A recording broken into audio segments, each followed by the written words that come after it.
이 시간 주님 앞에 섭니다. 마음과 뜻과 힘을 다해 하나님을 예배하게 하시고 주님께서 주시는 말씀으로 채워 주옵소서. 예수님의 이름으로 기도드립니다.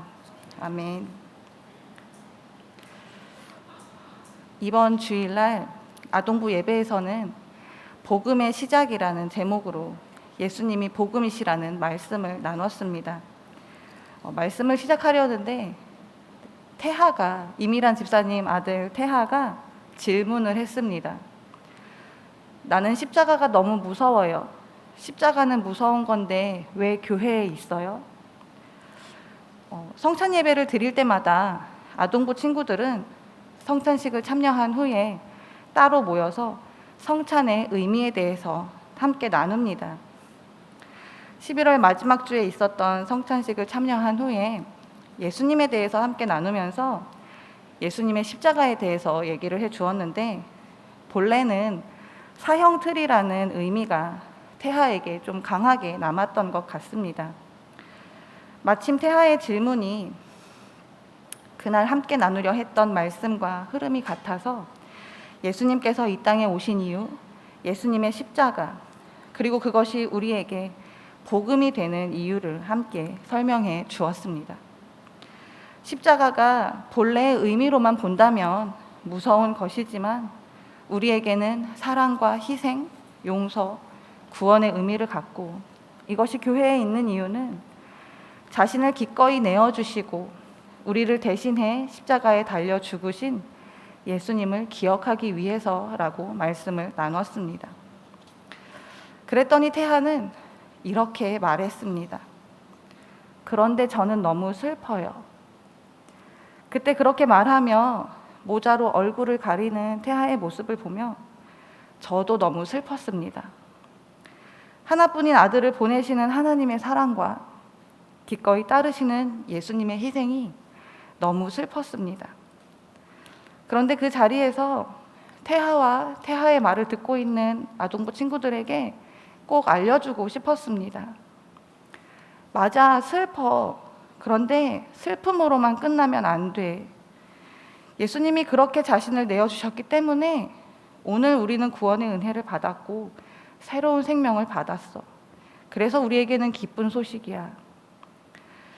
이날 태하의 모습은 저에게 꽤 깊게 남았습니다. 그리고 어젯밤에 이미란 집사님으로부터 태하의 다음 얘기를 듣게 되었습니다.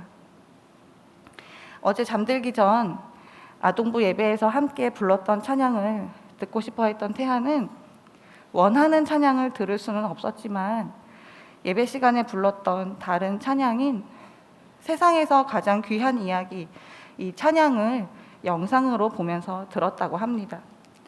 그리고 그 찬양을 듣는 중에 엄마에게 이렇게 말했다고 합니다. 엄마, 나 어른 돼서 꿈 이런 걸로 바꿔도 돼요? 태하의 원래 꿈은 경찰관입니다. 그런데 이런 꼴로 바꿔도 돼요? 라고 물어보았습니다. 예수님처럼 십자가에 못 박혀 죽는 거요. 그 말을 들은 집사님은 태하에게 하나님을 더 기쁘시게 할 수 있는 일을 하자고 얘기해 주었다고 합니다. 태하는 내년에 8살이 됩니다.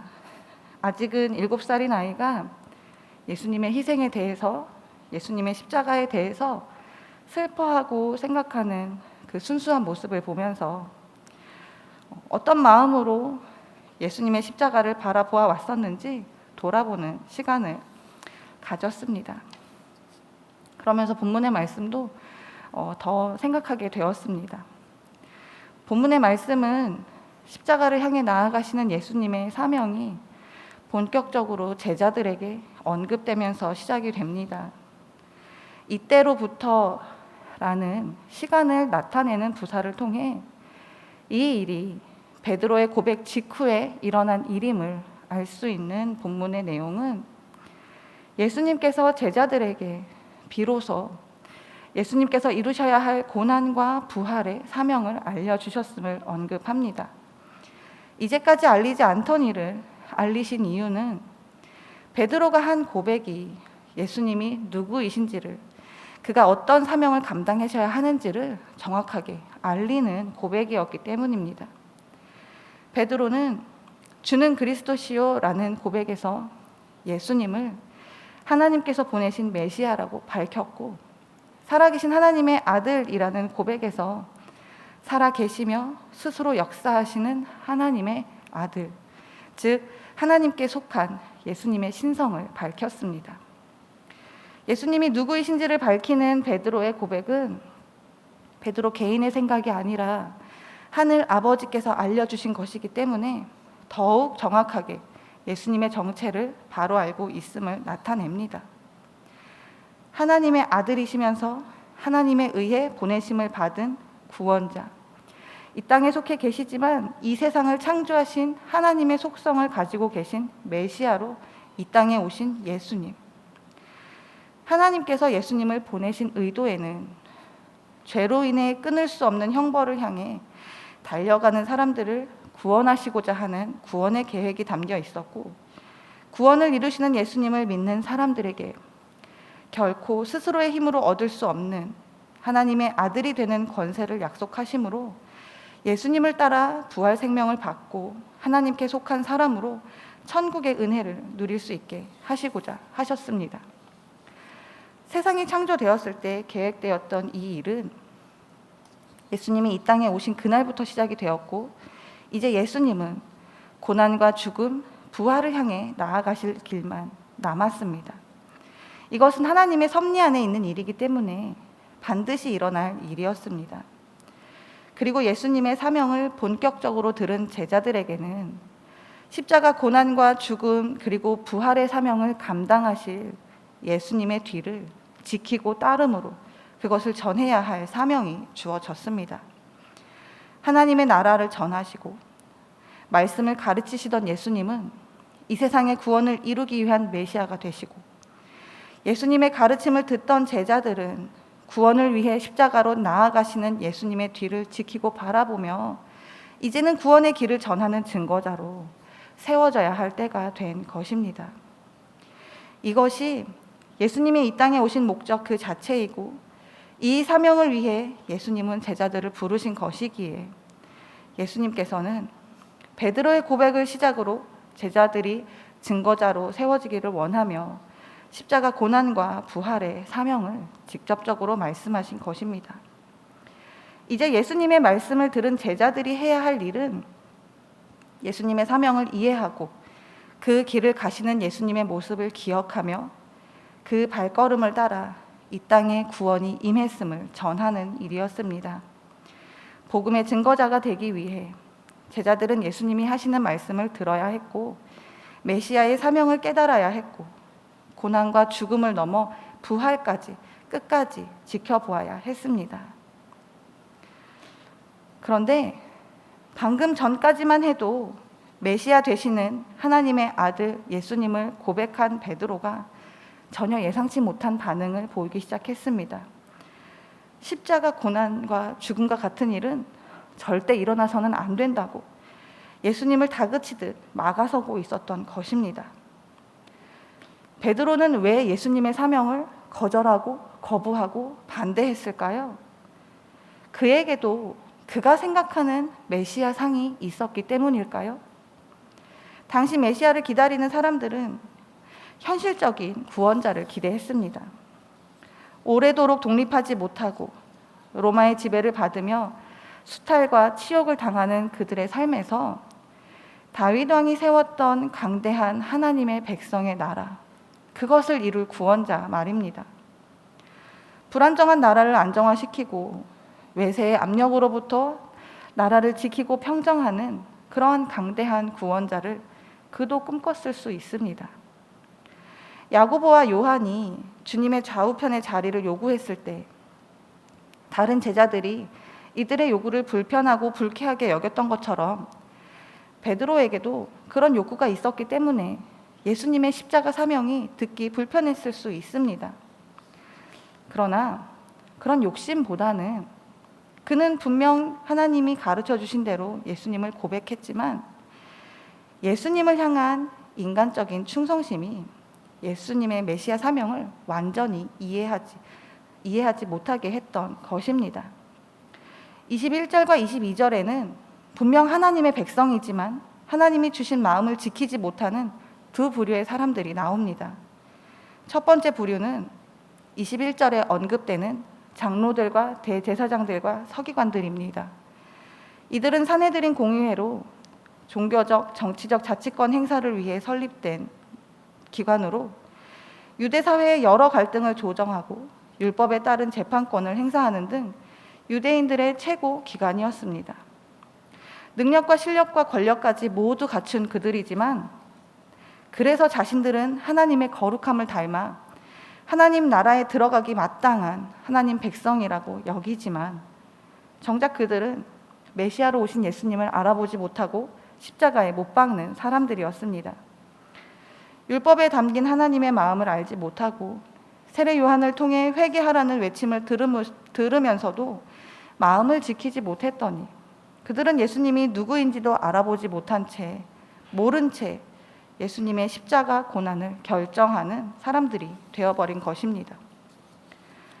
두 번째 부류는 예수님의 제자들입니다.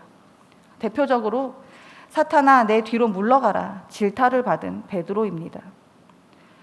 베드로는 하나님께서 그의 마음에 계시하심으로 알게 되어 예수님을 고백했지만 그 고백으로 예수님을 칭찬을 받은 후에 스승에 대한 제자로서의 지나친 인간적 충성심으로 예수님의 순환을 받아들일 수 없었습니다. 그것을 없는 일로 단정을 짓고 있어서는 안 되는 일로 생각하고 그것이 하나님의 뜻인 것처럼 적극적으로 예수님을 설득하려 했습니다. 이 일이 결코 주께 미치지 아니하리이다. 베드로의 만류는 끈질기고 적극적인 것이었고 하나님께서 분명히 예수님을 긍휼히 여기셔서 하나님조차도 이 일이 발생하는 것을 금하실 것이고 베드로 자신 또한 이런 일이 일어나지 않도록 최선을 다해 막을 것이라고 호언장담했습니다. 베드로에게는 예수님을 향한 열정적이고 적극적인 뜨거운 사랑의 표현이었지만 하나님의 구속사의 흐름을 이해하지 못하고 예수님의 정체와 사명을 제대로 알지 못했기에 그는 결국 하나님의 뜻을 거스르는 위치에 서게 되었습니다. 인간적인 충성심이 가득했던 그는 어떻게 됩니까? 하나님께서 가르쳐 주셨던 그 마음을 지키지 못한 이유로 못하게 된 후로 잡혀가시는 예수님을 몰래 따라갔지만 결국 예수님을 모른다 부인하고 맙니다. 하나님의 뜻을 알지 못하고 사람의 일로만 예수님을 바라보았더니 예수님이 반드시 감당해내셔야 했던 십자가 고난 앞에서 그는 무너지고 만 것입니다. 하나님께서는 분명 예수님을 이 땅에 보내신 목적이 있고 그 뜻을 이루시기 위해 예수님은 철저히 복종을 선택하셨습니다. 하나님의 섭리 가운데 세워진 구속사는 반드시 이루어집니다. 하나님은 예수님을 통해 구원의 은혜를 이 땅 가운데 선포하셨고 하나님 나라를 허락하셨습니다.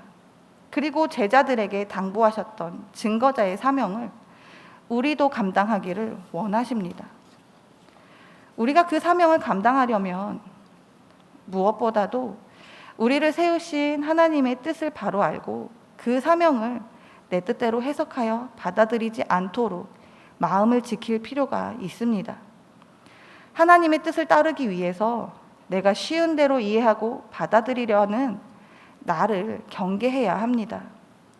그러기 위해서 우리가 기억해야 할 것은 자기 부인과 헌신입니다. 예수님께서는 제자들에게 자기를 부인하고 자기 십자가를 지고 나를 따를 것이니라 자기 부인의 말씀과 누구든지 제 목숨을 구원하고자 하면 잃을 것이요 누구든지 나를 위하여 제 목숨을 잃으면 찾으리라 헌신의 말씀을 하셨습니다. 먼저 자기 부인은 자신의 의지와 뜻을 부정하고 욕구와 유혹을 허락하지 않는 단호하고 적극적인 행동을 가리킵니다. 이 행위는 구원받기 이전에 사탄의 권세 아래서 사탄을 섬기며 육체의 욕심에 따라 마음에 원하던 바를 행했던 모습들을 깨끗이 청산하고 예수님의 제자로 살아가는 적극적인 결단을 담고 있습니다.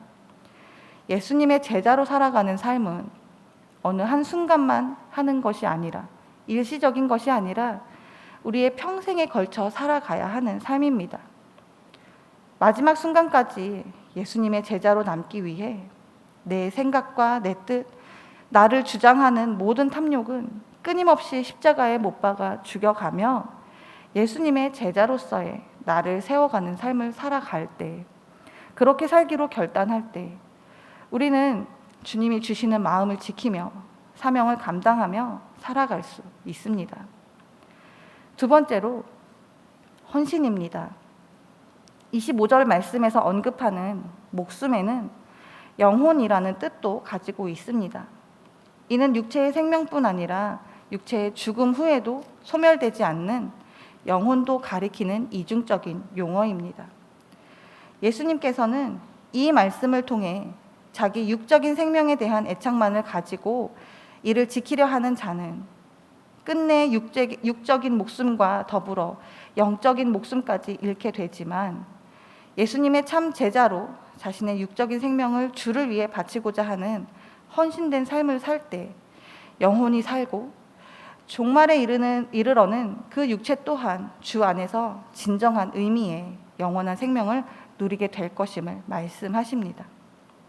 이를 위해서는 예수님을 위한 헌신, 주변 환경에 의해 어쩔 수 없이 하는 것이 아닌 스스로의 결심으로 목숨까지도 아끼지 않고 내어놓을 수 있는 적극적인 헌신이 있어야 하는 것입니다.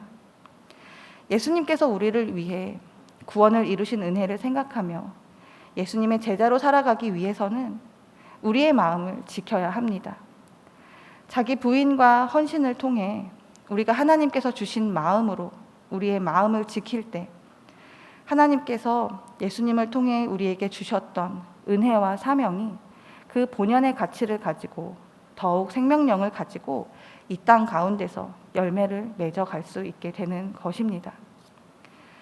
예수님처럼 십자가에 못 박혀 죽는 꿈은 태하의 순수한 마음의 고백이었지만, 그 고백의 삶은 오늘 주님으로부터 증거자의 삶을 받은 증거자로서의 사명을 받은 우리의 고백의 삶이 되어야 합니다. 성탄절을 기다리는 가운데, 또 준비하는 가운데 이 땅에 오신 예수님의 목적을 묵상하며 주님이 주신 마음을 지키며 살아가는 저와 성도님들이 되시기를 간절히 소망합니다.